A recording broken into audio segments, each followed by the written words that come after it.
Three men killed in Mandeville crash identified. Elderly farmer shot and killed at his home. Hairdresser among three arrested for scamming.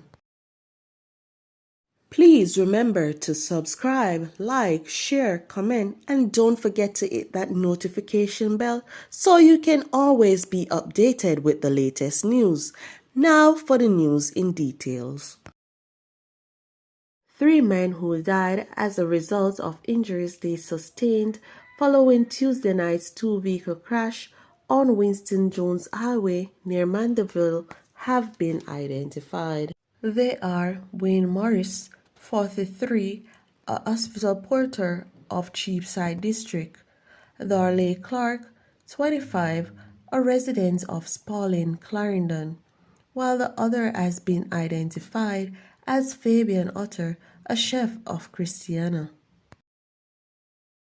The Clarendon police are investigating the murder of an elderly farmer whose body was discovered at his home in Bellas Gate on Wednesday morning.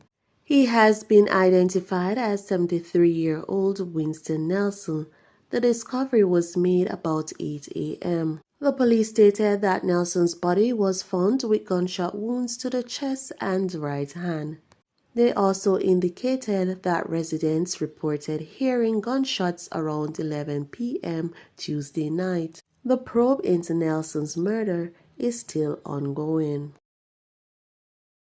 A 19-year-old hairdresser was among three persons arrested and charged in Anova on Tuesday for lottery scamming offenses in two operations carried out by investigators assigned to the Lottery Scam Task Force, which is based in Montego Bay, St. James. According to police report, the three persons, who are all from addresses in Orange Bay, Anova, were charged with possession of identity information and possession of access devices.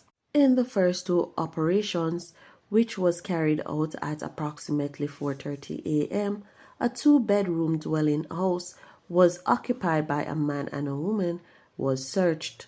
During the search, two cell phones belonging to the man were found to be populated with names, addresses, telephone numbers, and bank information of persons residing overseas. More details to come pending further investigations.